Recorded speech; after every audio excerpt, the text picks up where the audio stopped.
Yes, AI can help you learn better and faster and create what we like to call durable learning. So it sticks, learning that sticks. And that's incredibly important because it's not the technology that does it, it's how we use it that helps everything stick. And that's what we want to really kind of drive home today. We're going to use a couple different techniques. We're going to look at ways to study better within education, within school, and at work as well, so you can become better and have that learning stick with you while you're working or at school, whatever it may be.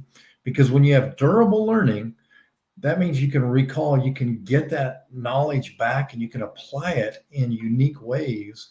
So creative ways to solve very complex issues. And are there any are there any issues these days that are not complex? I don't think there are. So it's really important that we create that durable learning. And to start this, yes, AI can help us learn better, how we use artificial intelligence, because really active learning is the key. Because if you're like me, you were never taught how to study in school, or you were taught ways and things that really don't work. I don't know how they got into schools, but they don't work, like rereading, highlighting, things like that. They're not the best ways to create durable learning. They're not the best ways to learn. So if you read something and then reread it, you're not going to get much from the rereading. Yes, it's important to read it initially, but you're not going to get much from rereading. And how you read that content is incredibly important as well, because active learning is the key. So think of it like this. So since most of us were taught read, highlight, cram, I mean, study right before that exam, right? But learning doesn't come from that passive reading or anything else. It comes from uh, well, it's a byproduct of action. So learning is a byproduct. Learning is a byproduct of action, which is kind of crazy, right? So think of active learning as the way to create durable learning. And Stephen Kosslyn is a big author in this area. And one of the things that he always brings up and states is, what shape are a, dog's ears, a German Shepherd's ears? What shape are a German Shepherd's ears? And I would imagine most of the comments and everything coming back would be, triangle, different shapes of the ear. And nobody's ever really set out to know that the shape of a German Shepherd's ear is that kind of that pointy triangle look. It's just not. That's a byproduct of seeing, maybe engaging with an animal, just like riding a bike. You never learn how to ride a bike by reading about it. You have to get out and you have to feel the balance, things like that.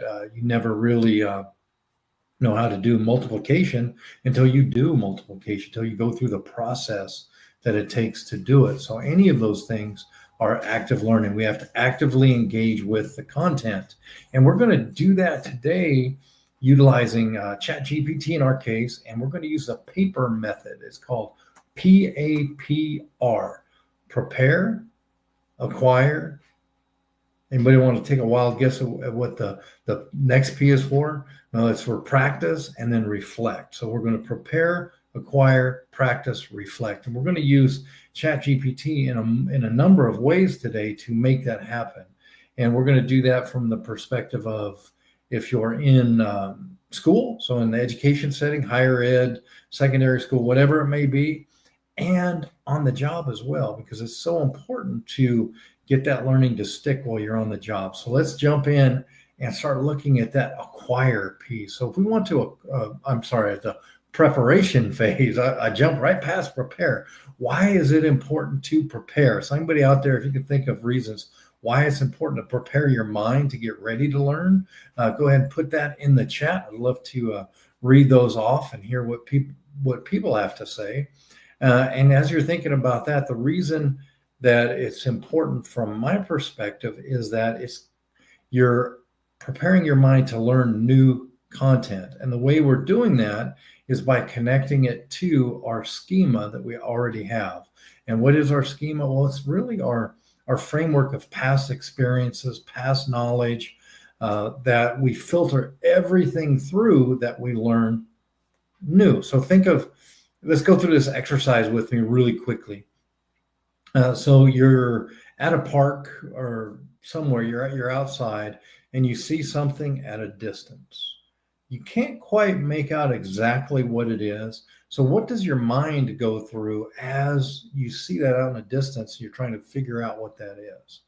Well, if you're like 99% of the world, you're going to be thinking about, oh, that looks like, and you're going to be making comparisons to what you already know or the experiences that you have in your mind already. If you're somewhere like I'm in the high desert of California, I'm going to say, oh, if it's something flying, I'll say that might be a crow, something like that. Or I don't know if we have crows or ravens up here. It doesn't really matter. But that's what my mind's going to go through because, okay, I'm in a high desert setting. These are the common birds. This is flying. That's what it kind of could be. And so you're going to go through that process of elimination with all of your previous content to learn what that is. And then when you figure out what that is, when you actually learn what it is, it's going to stick because you've gone through your whole schema and you've been prepared to hold that knowledge, to create that durable learning. So the key concept here is for the preparation phase is that we remember things better when we connect them with something we already know. So how do we do that in our prepare phase? Well, it's kind of cool because, like, for instance, I have a document here. Let me put this up on the screen. So I have a blank here, and I'm going to upload a document. So I wrote with Dr. Craig Brewer and Dr. Joanna Vance about where to go. It is lost. So we will do that momentarily. I wrote an article with Dr. Craig Brewer and Dr. Joanna Vance on the use of AI course assistants within courses and how it affects what we do here at LAPU. How does it affect our student body? How does it help them? And guess what we found out? We found out that it has a deep meaning for students. It affects their ability to connect with the content. So it raises the sense of self-efficacy, and it also raises the sense of motivation to learn as well as grades. So as we're thinking about that, one thing that you can easily do is just add a document here into ChatGPT. And I'm just going to add one since for some reason I do not have that one.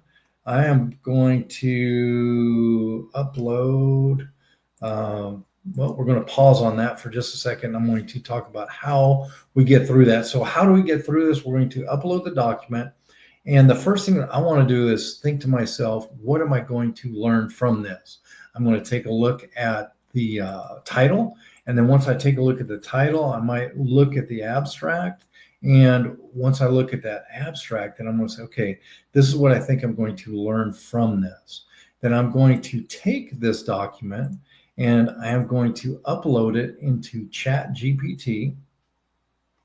So we'll upload that now into ChatGPT. And then I am going to ask it, I'm going to say, hey, what will I gain from this? So let me add that to the stage. I'm going to go into ChatGPT and I'm going to say, okay, I'm going to add a file. Now, I'm not asking you to add anything that's copyrighted or anything else. I wrote this. I can absolutely put it in here. It's perfectly okay because I am the author. Work with your school or your ethics office on what you can upload in here. If you have Copilot and your documents are all internal to a company, you can use Copilot. So whatever the company or the organization says you can use. I'm using ChatGPT right now just because it's available to so many people. You can do the same process with any GPT whatsoever that's out there. So I'm going to upload this and I'm going to say, what will I learn from this? It's that simple. What will I learn from this? Boom. So I already have a thought of what I'm going to learn. Now I'm going to engage with ChatGPT and say, hey, this is what it says. So now I'm engaged in a back and forth. So I'm now actively engaged going back and forth. They use Socratic questioning. Okay, that's good. What was studied? With GPA, intrinsic motivation, general self-efficacy. I thought of that. What was found? So it gave me a good understanding of what's happening. Give me a really quick synopsis or a really quick summary of everything that happened. And then I can actually ask it, well, how is this connected to what I do? Is this connected to my experiences? And this is going to be an interesting one right here, because if you use your favorite GPT, it recognizes patterns, right? So as you continually use it, it's going to recognize your patterns and know what, and get to know you a little bit. So that's why it's great to use as a study buddy. It doesn't replace anything, but it gets us actively engaging. So I asked myself, well, does this connect to my experience? I go through that process in my own mind. And I even asked ChatGPT that, click that button, and now, based on your background, deeply to your experience. You lead the AI, so it knows who I am. You led the AI assistant implementation at LAPU. It reflects on your expertise in AI-driven learning. So however you set up your model is how it's going to respond to you. So that's kind of interesting, right? So it's telling me all of this, how it connects. So I am completely prepared once I go through that to learn, to go to the next phase, which is acquire. And in the acquire phase, so none of this is new, right? It's just how we're using AI with it. So when I go into the acquire phase, nothing's going to be new here too. I could literally come in here and say, to acquire, quizzing is a great way to acquire. Summarizing is a great way. Teach back is another way, and making flashcards is another way as well. So let's say quiz me on 4 multiple choice questions of the document. Of the content, we'll say content, and tell me the right answer. The right answer after I submit my response. And I always say, ask one question at a time. It's hit and miss. So super simple, right? Doesn't have to be too intense. Let's see how it reacts. Great, let's get started. What was one of the main findings of the study in the course assistance? So you know what? Maybe I should have already read this, but if I didn't, I'm going to take a guess. And guess what's going to happen? So I'm acquiring this knowledge. What was one of the main findings? Let's just answer C. I'm not even going to look at what the answers are. I've said C. And then it's going to ask me, the correct answer is B. Study found moderate effect. So now it's literally giving me micro learning. So it's telling me what's correct, and it's telling me why option C that I picked was incorrect. And then it gave me another question. So on this one, I could just answer A, whatever that might be. And then we'll just continue for those 4 questions that I had. And this is very powerful, because now as I'm reading this, the study, the correct answer is D. The study found no statistical significant difference between the treatment and control groups for those feelings, likely because of LAPU's strong human support model. So option A is incorrect. Grades did show a significant improvement with a moderate effect size in the treatment group. So it just keeps giving me good answers, and then it's teaching me the concepts right here. So now if I choose now to go in and read the content, it's going to even be more meaningful to me. And when I read the content, so this is kind of important. When I read the content, what I want to do is think about, okay, I want to read several paragraphs, then I'm going to quiz myself on those paragraphs. I can do that with ChatGPT. I can do that just on my own. I want to ask myself the question, how would this apply? And then give myself a scenario. So let's see if the flashcards work for ChatGPT here. Let's see. So it says I could get flashcards. So I'll just say, turn this content into 5 flashcards.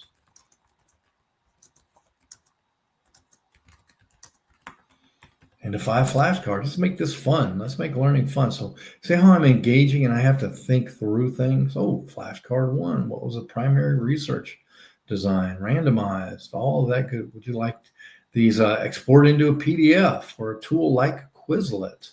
So you can put them in there and you could further go through this. So all of this gives you the ability to create this learning that sticks, durable learning. And it does not take any longer. So you learn more, you learn faster, and it takes less time. Like I love the teach back method. So what I would normally do is, so I would write really quickly a few bullet points of what I understand, ask it if I'm correct. Am I correct in assuming, in thinking? And then I'll type it in. And then once I do that, then I'm going to ask it to teach back to me. So I'm going to say, explain the study as if I was 12 years old. And because I want it in simple form, because if I really think that I know something, I want to be able to explain it in simple terms. And here it is. They wanted to see if having a robot helper would make a difference. So they compared the kids who the robot who use it to the ones who didn't. So it's really simplified language. And that's helpful for me, because when I can explain things in simple terms, I have a greater understanding. It was Dr. Richard Feynman, I believe, that said, if you really want to understand something, if you really want to become an expert at something, learn how to teach it to someone. So that is this process right here. So in the acquire phase, quiz, summarize, teach back, flashcards. Those are 4 great ways to use your favorite GPT to help you acquire the knowledge. And then make sure you read the content at some point during this, because I like quizzing before I read the content, because that gives me little micro learnings. So now as I'm reading through the study, guess what's going to happen? I want to be able to connect what I'm reading with what I just learned. So that's further creating more active learning as well. So everything is now becoming durable, and even more durable. And then the practice phase is next. And in the practice phase, it's fun to do many different things. You can do role plays. If you're looking at using ChatGPT, you can have it create a role play.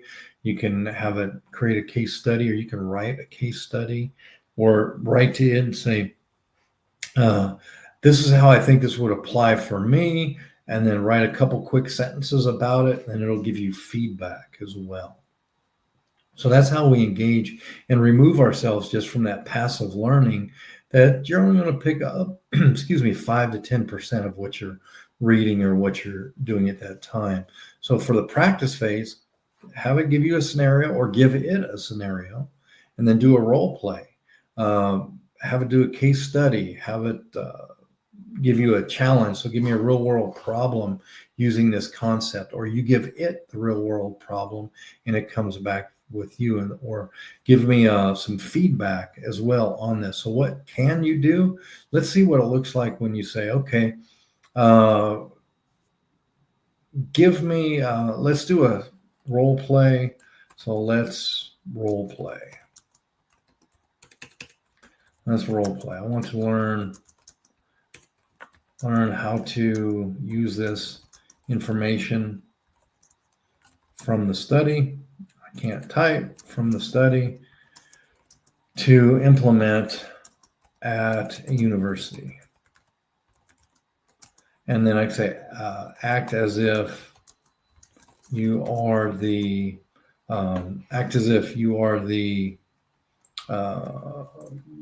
executive team. And I am here to explain the effectiveness of the AI assistants. Of course, we use Nectar.io for our assistants, and they're just absolutely amazing. Okay, so it's painting the scene for me. Okay. You're presenting to the executive team, the provost, VP, student success, chief academic officer, CIO. I'll take the voice of each as needed. Ready? So first, it's Dr. Lee, the provost. Good afternoon. We've heard you've been exploring AI tools in the classroom. We're interested, but we need to understand, what exactly did your study show, and how does it translate to our university? Please explain. Okay, then I'm going to say, well, it showed that students have an increase in self-efficacy and motivation to learn, as well as better grades. So now that's kind of just a blanket statement. Let's see if it gives us feedback. Oh, so now it's going to be Dr. Rivera, Chief Academic Officer. Let's drill into that. Increased grades are promising, but we've all seen grade inflation. Oh, so it's throwing me a curveball. Great. How do you know it wasn't just easier grading or something else unrelated to the AI? And then the VP of Student Success. And when you say students had higher self-efficacy and motivation, how did you measure that? So it's asking me specific things that I have in that study. So I would have to either go look at the study, or I would, if I already know it, I would put it in and see what it has to say. So then tell me your turn. Respond to these challenges. You might want to mention the RCT design. So it's giving me helpful hints, right? The validated surveys used and how all courses were identical except the AI assistant.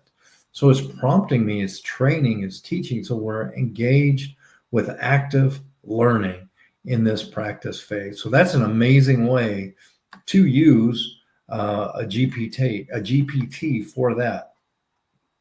And as we're looking, before we get into the reflection piece, let's jump in, and I want to show you what a colleague of mine used it for. Let me share my screen here in particular. A colleague of mine, Alyssa, used ChatGPT real time as we were having a conversation about Agile and what does being Agile mean at a university in terms of course design, curriculum design. And it was a conversation. She wanted some more real-time information as the conversation was happening as a group. And then she shared this link with all of us. It says, help explain what being Agile is at a university, make it simple to understand, provide me a list with skills that reflects Agile. And sure, simple, quick to adapt, teamwork, communication, learning, and improving all the time. Boy, that's really Agile boiled down. That's almost the four pillars of Agile right there, but it's close. But they focus on collaboration, continuous improvement, and staying student-centered, especially in a fast-changing world. And then skills that reflect. It has the skills right there. So this is real time, and it's important to have this information because we were having that discussion. So she's getting this real time and now adding greater value even to the discussion. So, and she's really using the prepare phase was in the beginning of the discussion before ChatGPT. So that was the acquire phase right there that just happened. And then practice. What does being Agile mean at a university? What about trust and being curious? So now she's digging a little bit further into it to find out some things that we were talking about as a team as well. So all of that is here. So that's how to use it real time. And now I would imagine that any of this content, because it was useful, it was meaningful right at that time, plugging right into Andragogy, she's able to recall this and now use it in creative ways to solve very complex issues that we might be facing. So that is a very interesting and fun way to use it. And I was not sharing my screen. Let's do that again. And so that was a very fun way to use this. So this is what she went through here, right here. I'll make sure I'm teaching or showing the right screen. I believe I am. So this was the prompt that she wrote, help explain what being Agile is at university, reflect Agile, then it goes in and it talks about it, skills that reflect agility, what does being Agile mean at a university, and she asked about what about trust, be curious, talk about that, gave her some information on that, broke it all down there, and then we went into the practice and really gave not an Agile scenario, and then the Agile version. So it was all right there. Even gave her a role play game that could play with the different scenes, and she walked through it. So instead of doing the multiple choice quiz, She went through, okay, can you make this into a game? I have to respond to learn more about Agile. Oh, wow. Look at that.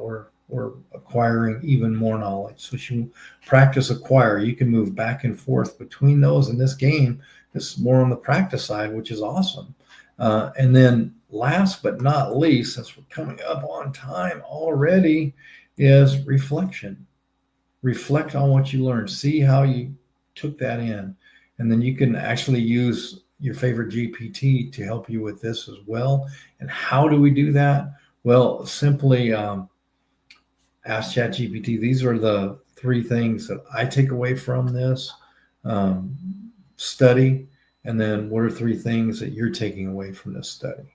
And then it'll give you its three things, and it'll give you a comment about the three things you put in. But that's active reflection as well. So we're not being passive about anything. We're actively engaging. And remember that learning is a byproduct of action. So be active. Don't be that passive learner, because you're not going to learn as much. Or if you do learn, you're not going to be able to apply it in those creative ways to solve complex issues. So thank you for your time. I hope this was helpful, and have a fantastic week.